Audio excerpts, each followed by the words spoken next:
We are the image of God. That is, we are his physical representatives so that we can rule over creation on his behalf.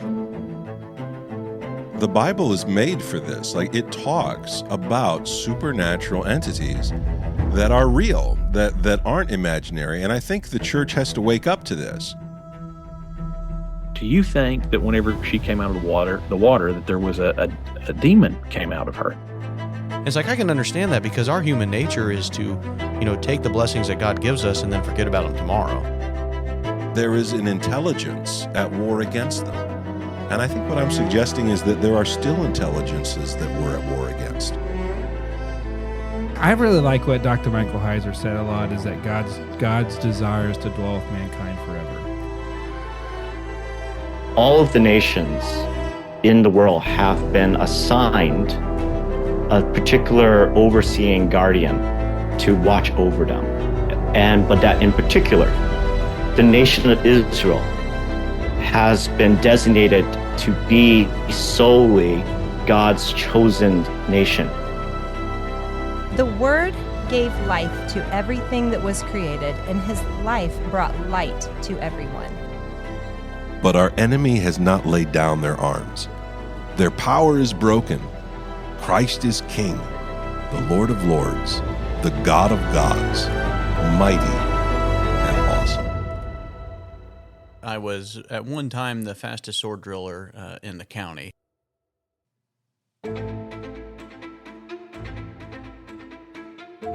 Hello, my friends, and welcome to the Two Trees Podcast. My name is John Dillon, and I'm here without my usual friends, but I have brought you the greatest of the Yankees, who's not really a Yankee, he's a Red Sox kind of a guy, I would assume. He's from Boston. His name is Mike Chu, friend of the podcast and an all-around great guy. Mike, welcome to the Two Trees. Thanks, John. It's good to be back. It's good to have you here. It's always fun when we get a chance to listen to what you've been thinking about. And you are recently recovered from a horrible sickness where you died and came back to life several times. And through the miracles of chicken noodle soup, you are now ready to roll on into the rest of life. Yep, chicken noodle soup, probably spiked with a little bit of some antibiotics. I have no idea what it was. We initially thought it was the flu. The flu test came out negative. We thought it might have been strep. The strep test came out negative. Was it like, oh no, COVID? 5 days worth of testing, nothing came out. So all I can assume that it was probably, it's like down, like, I don't know, backwoods cousin Bovid that somehow got me. I have no idea what it was, and I'm still slightly recovering from it. So excuse my voice if it sounds a little hoarse. Bovid has been like raking me over the coals too. So yeah. No, I'm just glad you're back. We tried to record a while back, and he said, "Listen, man, it's not going to happen. I am feeling bad." And but you're up and you're moving, and it's just really, I appreciate you making the time to talk with us. You're a pretty busy guy, and you've got a lot going on, but you've been chewing on really image of God stuff and talking about the creation and the importance of the meta-narrative throughout Scripture. And Mike just got done preaching to me for half an hour here and just being a blessing to me as we were really just, I unloaded on him, and he was just such a good friend. So I want to tell everybody out there what a great guy you are. But Mike, why don't you share with the folks a little bit about what you've been chewing on and thinking about, especially as it relates to this sermon series you've been working on? So the sermon series, it's been like a two-parter sermon series, essentially two sermon series, but they build up into one another. And so the one that I was working on previously was essentially about foundations. And the sermon that I got to preach was about the importance of the image of God, but also how it relates to the fall, how it relates to the looking at the fruit of the tree of knowledge of good and evil. And so in the sermon that I preached, I had to essentially cover Genesis 1-3, which is insane. That is not something I would ever recommend to people to do normally. But in the context of my community, I felt there was an importance to at least make sure to get everyone on the same page of understanding who was the creator in Genesis 1, the creation story about humanity in Genesis 2, and then noticing the narrative of what was going on with the fall as woman looked at the tree of knowledge and was tempted and eventually gave into the temptation to take that fruit. And so a lot of that has just been this processing and percolating about what is the image of God. And so some of the things I just wanted to bring out to not repeat from what I mentioned in the sermon series was some of the cool things I discovered in my study of Genesis 1 and then also about Genesis 3, ironically. And so let me just take a look back here. I'm going to look at Genesis chapter 1, verse 26. Now, this is the famous verse where is often said about this is where God creates humanity. And especially if those of us who are familiar with a divine council worldview, that this is not just simply God talking amongst himself, in other words, the Trinity, but that he's also addressing the greater council, all of the Elohim, the supernatural spiritual beings that were also created. So in Genesis 1, verse 26, it says, "Then God said, let us make mankind in our image, in our likeness, so that they may rule over the fish in the sea and the birds in the sky, over the livestock and all the wild animals, and over all the creatures that move along the ground." And in verse 27, it sounds similar. So God created mankind in his own image. In the image of God, he created them. Male and female, he created them. So one of the cool things that I had discovered is, we've been familiar now with this idea that when God created humanity, he created humanity to be his image bearers. And image bearing being in the sense that we are his representatives in the creation world. Right. One of the interesting things, though, is that for a long time, especially these last couple of years for me, the word image and likeness, it was assumed that they were just simply synonyms, right? That they're essentially doing a typical Hebraic practice, which is emphasizing a core idea. And so they're repeating the core idea twice to kind of emphasize. And so image, likeness, they're the same. Many scholars, including folks like Carmen Imes, would agree with that. However, this past November, I was at my first Evangelical Theological Society conference. I've always been wanting to go. I finally went. I was waiting till I actually graduated with an MDiv, so I actually could just say, yes, I finally actually have a degree. And so I got to go there. And one of my professors at Gordon Conwell, Catherine McDowell, was presenting a paper at one of the seminars. And so I went to that seminar, and unbeknownst to me, the first person to actually present was Peter Gentry. And Peter Gentry, if folks don't know who he is an Old Testament scholar who also deals with a lot of divine council type materials. He goes into a lot of Old Testament text criticism. He's just overall great, just a really good scholar. And unfortunately, some folks who are familiar with him within the divine council worldview, they assume that he isn't friendly to it. I would say he's probably more agnostic to it. He's sort of like in the middling position between Dr. Heiser, Dr. John Walton. He acknowledges it's there.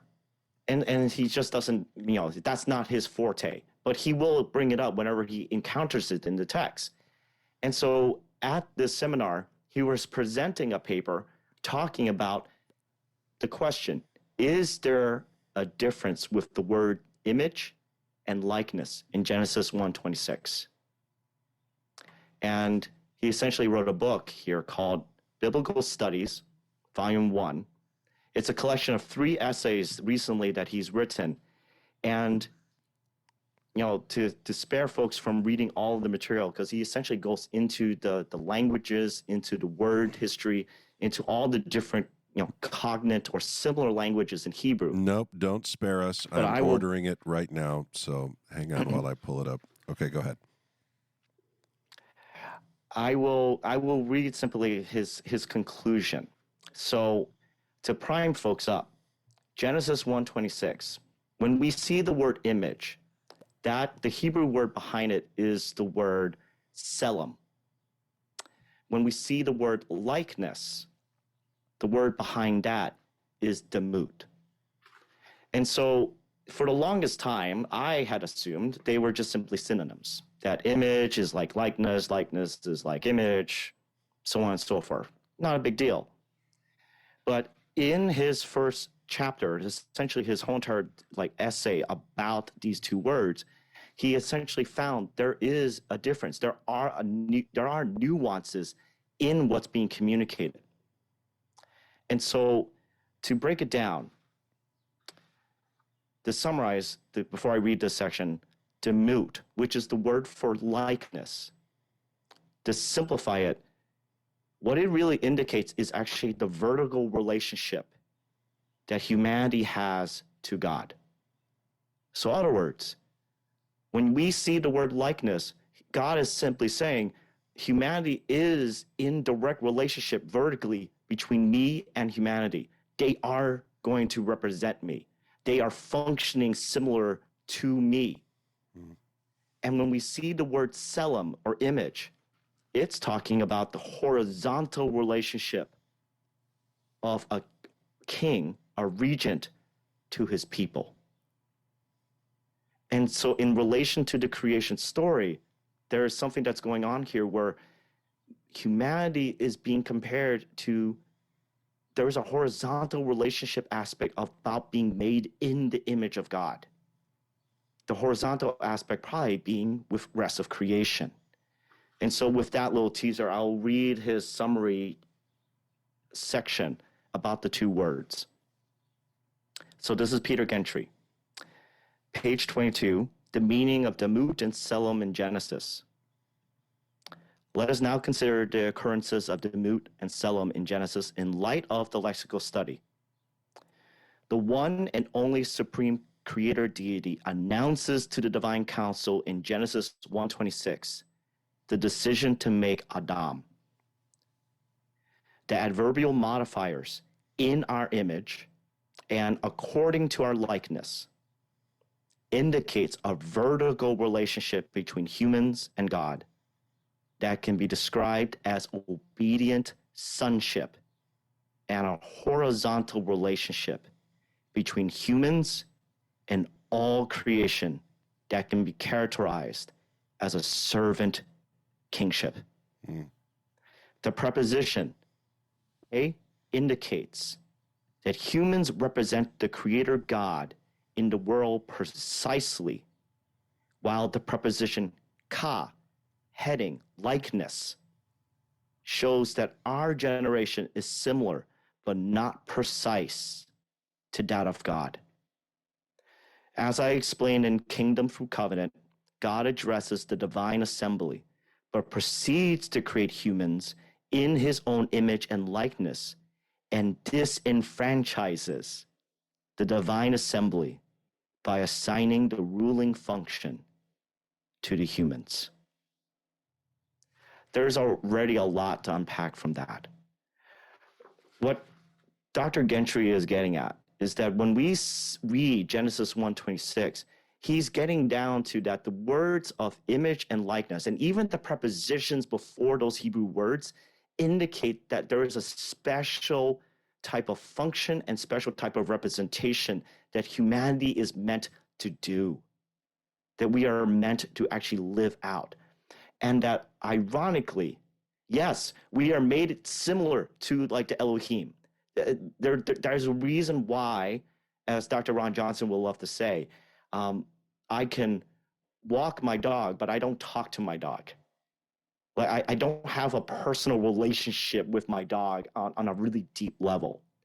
But with the Elohim, with other divine beings, with spiritual beings, with God himself, some reason humanity actually can have a relationship, can actually dialogue, can have communion with them. Why? Because we were made similar to them. Mm.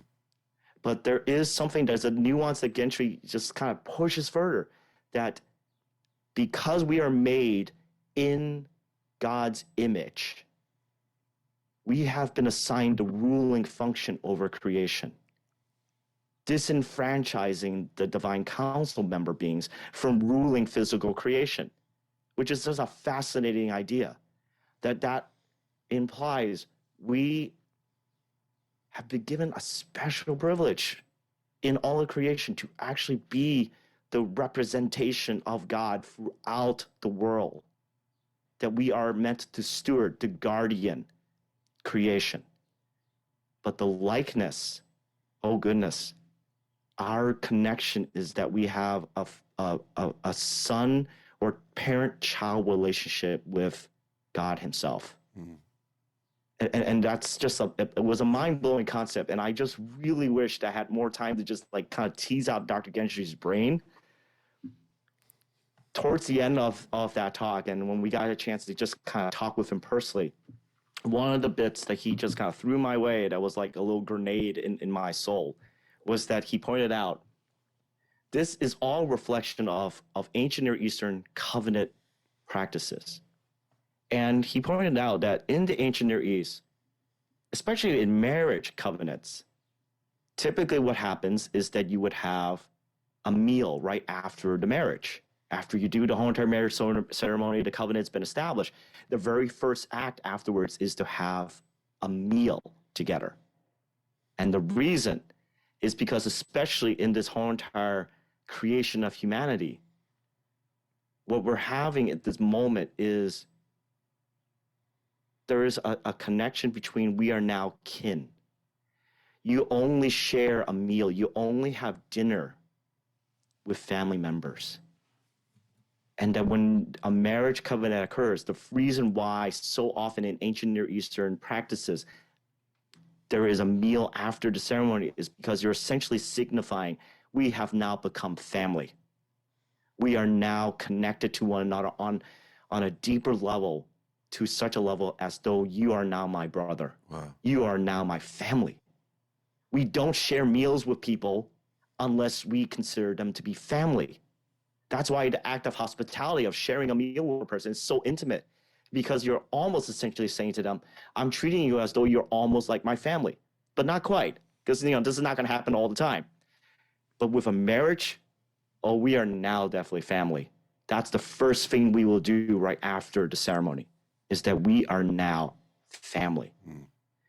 And so for me, that kind of just kicked off that entire process. And knowing that I was going to go into this whole entire like sermon series and going into the creation thing, it's just been mind-boggling. And so that's just like one little teaser that I just wanted to bring up of just Dr. Gentry's research, that it was just the image and likeness words are not just synonyms. They indicate even just a division of like, what is our representation supposed to mean? There's a vertical relationship with God, and then there is a horizontal expression of our representation of God to the world. And that just blows my mind. That, like, my gosh, we just have not understood this verse as deeply as we have assumed for the last 2,000 years in the church. And that our function as human beings is so much deeper and richer than I have ever even assumed. And I'm still just like fleshing it out in my mind. But yeah, I just wanted to share that little bit, at least with the audience, because that I've just been. So how cool is it, Mike, though, that like, how many times do you think you had read that verse before that moment? Countless times. Like, right? And take a text the first and to be like, pit. I know this verse. I've read it. I see it. I've even eaten wedding meals, I mean, in our culture, I guess you take the pictures maybe afterwards, but I mean, it's the same thing. But I love how deep Scripture is, and just looking at the words and knowing the background behind how these words were used and knowing the historical context, it just adds so much depth and light to what's being said, because it does go on and talk about dominion and all that stuff there. But those words, that's a perfect bridge into what the author of Genesis wrote.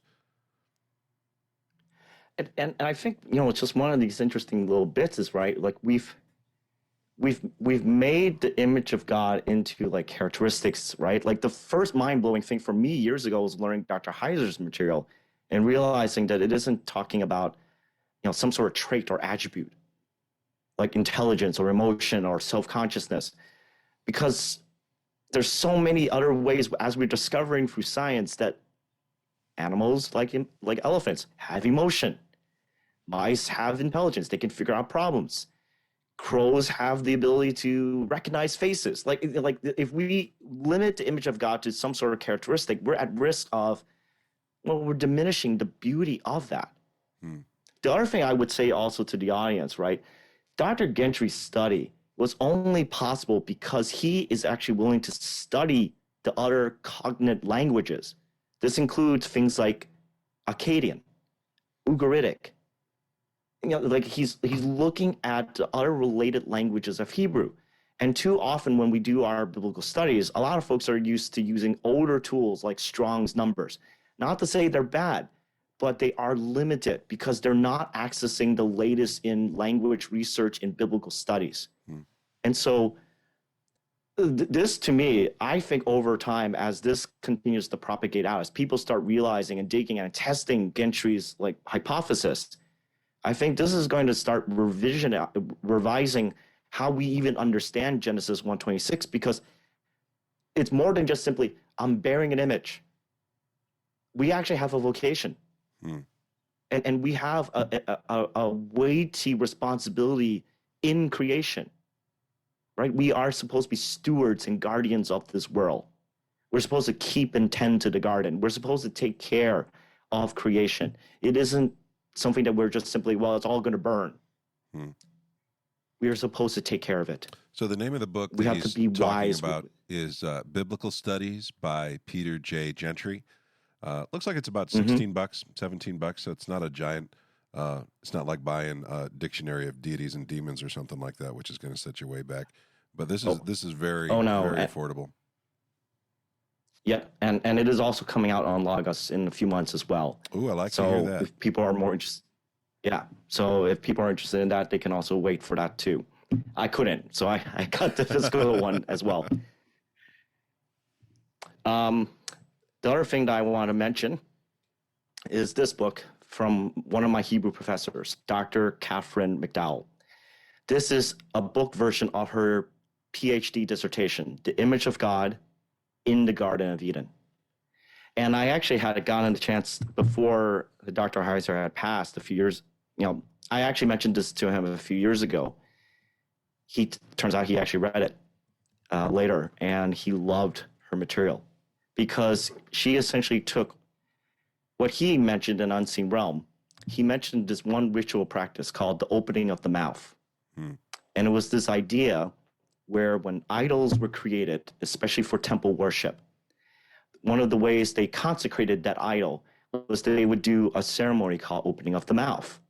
They would pretend to open the mouth of the idol, and they would invite the spirit of the deity to leave a little bit of his or her essence in that statue, so that all of a sudden that statue became a representation, a representative of that God to the physical world.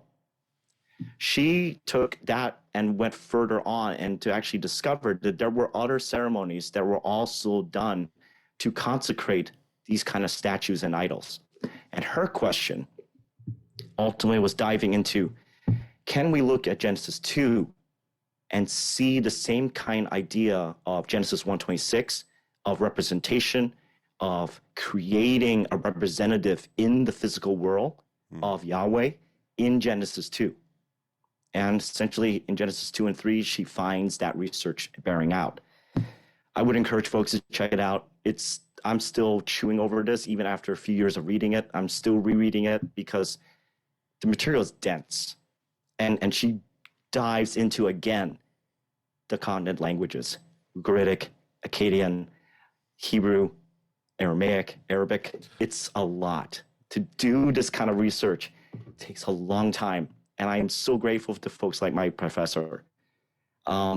Key things I would bring out from Genesis, especially Genesis chapter 3, and this was actually related to what my sermon was talking about. For example, haven't we always asked that question? It's like, why is it that after Adam and his wife ate from the tree of knowledge, why is it that they all of a sudden realized that they were naked and they felt shame? Because they were naked before. Right. But why is it, what happened? What happened after they ate the fruit, right? And then that brings up questions. Was there something special about the fruit? Was there something like a special quality? In her research, it turns out most likely what's actually going on is that the ancient audience had this understanding or had this kind of presumption that is not explained explicitly in the text, but is mentioned in other extra-biblical texts, especially in the Dead Sea Scrolls. There are allusions to this, that Adam and his wife were clothed. They were naked, but they were not physically clothed, sure, but they were clothed. They were clothed with God's glory. I'll read this section from her book on page 165. It's in the chapter that's dealing with the meaning of Selim and the Mut, just like Peter Gentry. That's why actually Peter Gentry mentions Dr. McDowell's material extensively, because she dived into what those two words were.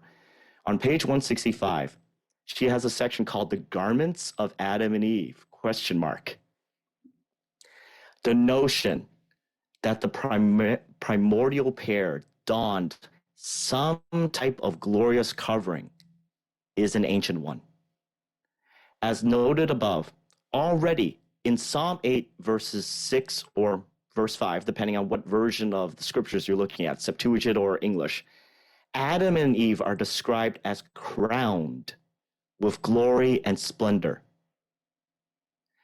In Sirach 49:16, this is a 2nd century BC document, mentions the splendor of Adam above all living creatures in a context which associates the high priestly vestments of Simon, son of Onus, with Adam's primordial glory. Similarly, the Damascus document from the Quran, from the Dead Sea Scrolls, quote, "Now those who remain steadfast in it will acquire eternal life, and all the glory of Adam is for them." Likewise, the Qumran community rule, again also from the Dead Sea Scrolls, states, "For those God has chosen for an everlasting covenant, and for them is all the glory of Adam."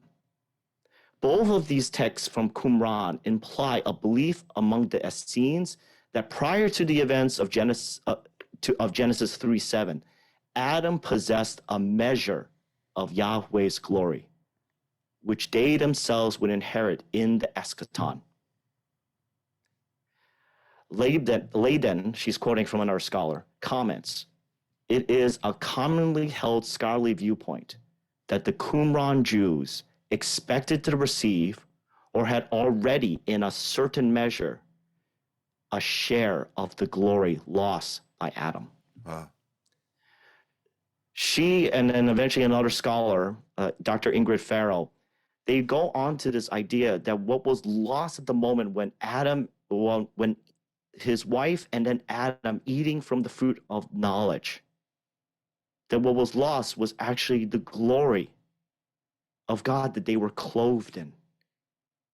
They were already naked, but then now they felt shame because all of a sudden, very clearly to them, they lost the vestments of glory that they were wearing. I would highly recommend folks really digging into her research and reading, because she goes into essentially everything about the creation account in Genesis 2, about Adam being formed. The fact that God breathed into Adam his breath of life. There are allusions to these rituals of opening of the mouth, opening of the eyes, opening of the nose, of the ears, that all these rituals of preparing a statue for a temple to be a representation of a god in a temple. There are these allusions in the Genesis 2 and Genesis 3 chapters that would remind folks of those practices. And the irony is that when they eat the fruit, there is this moment where the text says their eyes were open, right? That the serpent said, "If once you eat of this fruit, your eyes will be open." That is an allusion to a ceremony known as the opening of the eyes. And I'll read this part from her work here. Let me make sure I get the that part.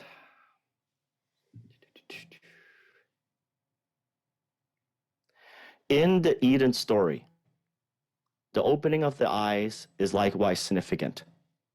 The serpent claims, "For God knows that when you eat of it, your eyes will be open, and you will be like gods, knowing good and evil." If the author of Genesis 2 was familiar with these ceremonies, with the opening of the mouth, the opening of the eyes, or rather simply the idea that the animation of the sensory organs was thought to enliven a divine statue, then his reference to the opening of the eyes and becoming like Elohim may have been a subtle allusion to this practice. In each case, the opening of the eyes was not only an act of animation, but of divination, or in Genesis 3:5-6, an attempt by Adam and Eve at divination. That ultimately, right, the temptation that the serpent is saying was that if they eat from the fruit of knowledge, they will be like the gods, right? And I mentioned this in my sermon, that the sad reality is they were made in the image and likeness of God. In a ironic twist, they actually had something that was even better than the regular Elohim. They were given divine rule. They were given the responsibility to be guardians of our physical world. And yet the temptation was, you can be just like me, the serpent. You can be just like all the other Elohim. You can be just like the spiritual beings.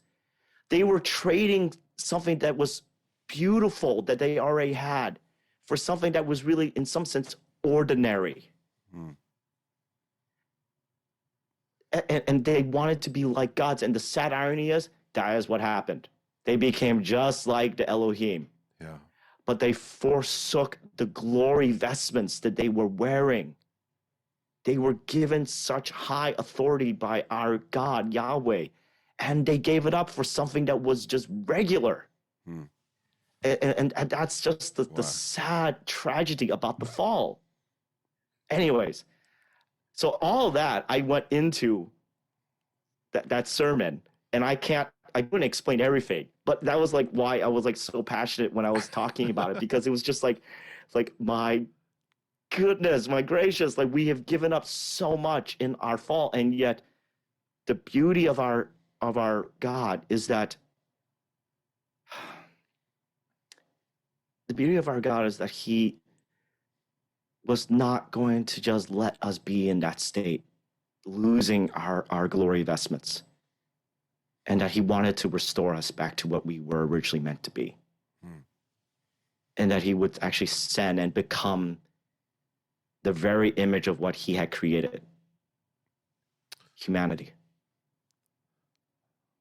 To restore the image, as the great church father Athanasius would say, that the image of God was fading, was breaking down, decaying because of corruption and of death, and that ultimately the only way to restore the image of God is that the Creator himself has to do it, has to show us what is the image of God, and that is what we see in Jesus Christ. It's you cannot ever get enough of just relishing and meditating and percolating on the fact that we are made in the image of God and in his likeness. Wow. So you mentioned earlier, Mike, a phrase that may have caught people off guard a little bit, because you used the word divination, that this was an attempt by Adam and Eve. And to most people, the word divination is it's gonna sound magical to them, and the concept there. But there is an element of the word nakash, the serpent, that kind of has a divination, magical, or like omens and foretelling kind of element to it. Is that true? It's true, because the word nakash, the three core like consonants in there, they're shared with words such as bronze in Hebrew, and also with blazing or shining. And also with divination or wisdom sharing. And so there is that element that like, it isn't a question of like, is it either or one of these 3 or 4 options? It wholly is possible that it could just be, it's including all of that in the thought as you're reading it. That is supposed to just bring up in your mind. So if you're familiar with a language and the words familiarly enough, one word can bring up multiple different meanings. And however clever the writer or the author is, they may have actually are trying to provoke several different meanings at the same time. So the right? cool thing about I could say Super Bowl, and I could ironically, in my hands be holding a giant bowl, a physical bowl that has nothing but like, Doritos, nacho chips with, whatever else. But at the same time, you probably would also be thinking, oh, the coming game this coming Sunday, right? Like it's, and I could, be doing a comedy skit and then I'm actually alluding to both at the same time and doing something with the Dorito bowl that's a giant Super Bowl, talking about how I'm going to use this for the Super Bowl game that we're going to be watching. That's the beauty about language. And that when we see the word serpent, we have to ask the question, and this is oftentimes why there's a value in looking at the original language. Is the author doing something clever? Is the author doing something kind of sneaky, or he's trying to poke at you to try to get you to think a little bit more deeply? Which makes sense because the serpent is sneaky. Like if you're talking about him, like there's more to this character. I have read Genesis, I don't know how many times, Mike, and I am always finding something new that hasn't just jumped off the page at me before. Or I'll talk to a friend like you who will point out a word that I've looked at. Dang it, I've looked at that and did not know that. And so like the idea of kind of removing these stories from the flannel graph boards and from the VeggieTales version of these stories and seeing this is actually serious literature about a really big story. It's not a children's story. We may teach it to children, but there's so much in here. You could really study this. I think I could study this the rest of my ministry and not crack the code to have, I've sucked this bottle dry. I've got all the pop or water or whatever out of it. There's always more in here. Can I drop one last? Like this would be the last major thing I want to mention, and then we can like talk, and you have questions we can just discuss. But this is the last major thing I want to just bring up. Something I really wish I could have fleshed out more in the sermon. But verse 21. Okay, so everyone who is at Mike's church, you're getting what he wished he put into the sermon, but the time restraints held him back. If I had more time. Yes, this is Sermon 2.0. In Genesis 3:21. Right, so this is after God had given essentially the promise, also the punishment. In verse 21 in chapter 3, the Lord God made garments of skin for Adam and his wife and clothed them. Now I would not have noticed anything unusual about this unless it was from Dr. Farrell and also Dr. McDowell. Dr. McDowell just brilliantly pointed out how interestingly that it's the Lord God made garments of skin. The word garments in the NIV, in the English, the Hebrew word behind that is katotnet. And simply when I right click on it and I look at my Logos, software, for example, it just gives a simple definition, a shirt-like tunic. But if you dig into the word, you'll realize that a lot of the majority of the time when this word is used, it's used to describe the garments that are associated with the priesthood. Really? It's not your regular word for clothing. It's not the word that's normally used for clothes. It's part of the whole entire dress ensemble of the priests. What? That's weird. I did not know that. And so I did not know that either. And then, of course, as a good, scholar researcher, or at least wannabe researcher, I would dig into all of the different, language studies and Hebrew words, and they actually do pan out that way. They actually mention, yes, the majority of the time this word is used to describe the clothes of the priests. And so isn't that interesting that in Genesis 2 and Genesis 3, that we're getting these illusions and these ideas that Adam and his wife, that humanity was dressed in the vestments and crowned with the glory of Yahweh, that there's something about the representation, about their priestly duties, about what they're meant to do within the garden. They lose that. And what does God give to them? Physical clothes. Using a word that is alluding to something that's related to the priesthood for both Adam and his wife. And, you know, I want to address it. I was about to go into a different type of topic. I don't know, John, if you have a hint of what I was about to say, but I won't say it. Well, but no, you got to do it now. I have to say, and this was something I pointed out in the sermon, was that both male and female, we are responsible as the priestly, kingly representatives of God in the world, right? When God created woman, the way that Adam describes her, she is, the way that God describes is, I have to make a suitable helper or azer. And I couldn't get into the word. I simply just kind of boiled it down, that the way to translate or to think about azer is not a servant, but a salvific helper, right? A salvific deliverer. That in order for Adam to function and do his vocation, he needs someone who is equal and yet distinct. Someone who is similar and yet has unique giftings and abilities that he does not have, in order to both accomplish the job, the vocation that humanity has to do. And I find it fascinating that Psalm 8 and then all these other materials and texts that Dr. McDowell, for example, pointed out, they all point at this idea that humanity, through Adam and his wife, were priests. They were tending and guarding the temple of Eden. They were guarding what creation was meant to be, a place of worship towards the one creator God. And I just find it fascinating that the word garments is not just your regular word for clothes.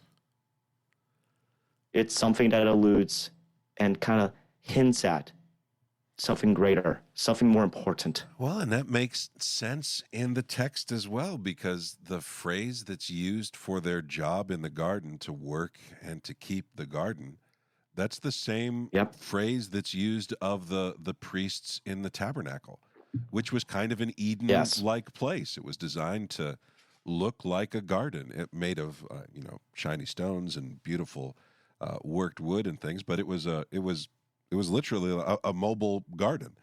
And then when you get into Jesus, that seems to be what he's doing too, except he is the garden. Everywhere he goes, there's abundance of food, and sickness rolls away, and it's moving around. He doesn't say, hey, I bought some property in Capernaum and I'm building a really big building and you guys should all come up here and hear what I'm doing.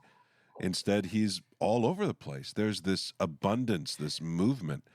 Abraham does the same thing, doesn't he? He's constantly roving around and being a blessing, or supposed to be being a blessing. There is this touch of the Edenic vision that keeps coming up in the scriptures, right? There's always this longing.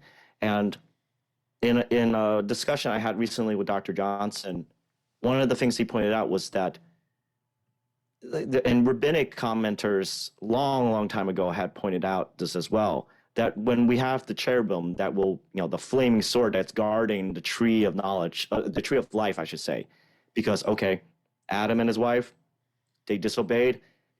If they eat from this fruit of life, we're going to have a lot more problems. And so they get exiled, they get banished from the garden. That's understandable. But it's very interesting is that the way the Hebrew text is normally translated and the words that are used there, the cherubim is guarding the way to the tree of life. And we normally think of it as like, oh, it's there to guard and prevent Adam and Eve from getting back to the tree of life. But why is the preposition to there? Guarding the way to the tree of life. And so rabbinic commentators actually wondered, is this a hint that one day we will be restored back to the tree of life? That when the time comes, that humanity is not forever banished from the tree of life, but that we actually will be welcomed back towards it, and that the cherubim, yes, its current function is to prevent folks from getting to the tree of life, but then eventually its job will change to essentially guarding the way to it. Come back to the tree of life. Well, it's just a beautiful... Revelation seems to end that way, right? With the trees on either side of the river for Doesn't the healing it? of the nations. Wow. Katotnet. And even in the NIV, it translates it that way. After he drove out the man, he placed, on verse 24, he placed on the east side of the Garden of Eden cherubim and a flaming sword flashing back and forth to guard the way to the tree of life. That's interesting. The other thing in my study as I was getting ready for that sermon was the tree of the knowledge of good and bad, or good and evil. It is only ever mentioned in Genesis 2 and 3. The tree of knowledge is never ever mentioned again. It's just one of those things that just makes you wonder. It's like, wasn't this thing important? Yeah. And then never gets referenced again. But the tree of life does. Lady, wisdom, is considered essentially like a tree of life. Psalm 1, the man who is desiring and meditating on God's word is likened to a tree of life. You know, like there are these allusions to the tree of life. The tree of life is important, but not the knowledge of good and evil. It's as though it was just there as a test, as though it was just like it did its job. We're done with it. Like it really, like I just find it fascinating. It's just funny. I love it. But it shows the depth of the scriptures. It shows the beauty of the artwork of what God put together. He didn't just slap together a bunch of do's and don'ts. This is art. This is gorgeous, right? So I'm looking up your phrase here on the shirt-like tunic, katotnet. It's also the same word that's used for Joseph's coat of many colors. That's wild. Like you just set me up for like hours of fun looking up this. I'm going to enjoy myself this week. Well, and you know, here's that question: the coat of many colors. I mean, the high priest is meant to wear, one of the vestments of the high priest was wearing essentially this giant, like, you know, chest piece that had 12 precious stones. Flavor Flav. And yeah, well, yeah, Flavor. But the thing about why precious stones like diamonds and rubies and turquoise and onyx, they shined, they illuminated, like they thought that they were emanating light. And so it's interesting that Joseph's coat is described as a coat of many colors. Yeah.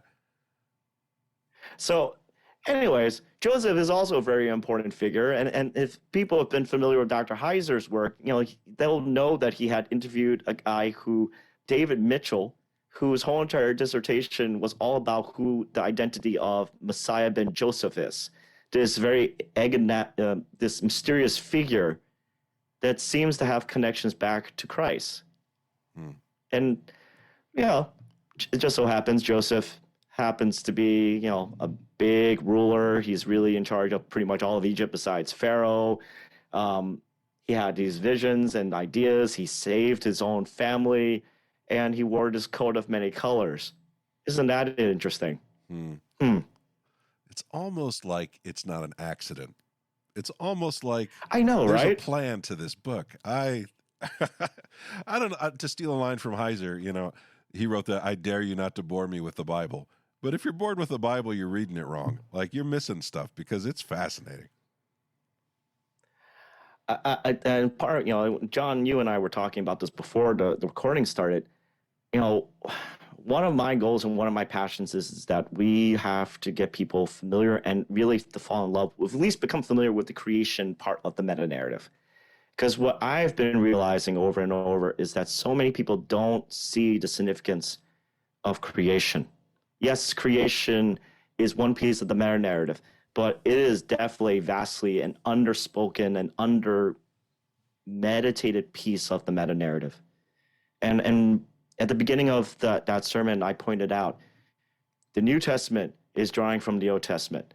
And when you look at how the Old Testament writers break it down, the prophets are referring back to the Torah. The Torah itself, each of the books are referring back to Genesis. And then even inside Genesis itself, it's referring back to Genesis 1 to 11 in some degree or manner.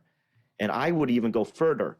Genesis 4 to 11 is referencing again back to Genesis 1 to 3. That you cannot get away from creation. You cannot get away from the importance of what is there, because it isn't just descriptive. It is talking about God's intention for all of creation. And we are part of creation, and we have a role in creation. And part of what Jesus came to do was to restore us back to what we were meant to be. A lot of people at the end of that sermon, they came up to me because I pointed out, and usually whenever I teach on Genesis, especially Genesis 2 to 3, I have a habit of not referring to Eve as Eve until after Adam names her Eve. And the reason I do that is to kind of highlight the fact that he renames her Eve instead of woman, because the proto-gospel is announced. That is the seed of the woman that will ultimately bruise the head of the serpent. Sure, the serpent will bruise her seed's heel, but the bruise to the head will be the killing blow. That there is someone that is destined to come from the woman. And Adam then renames her Eve, because she is going to be the mother of all the living. And I have always meditated on that fact, that it would have been so easy. And we saw it a little bit earlier when Adam is asked by God, what have you done? What did you do? And his first reaction is, it's her fault. And not just her fault, it's your fault too, because you gave her to me. He blamed her.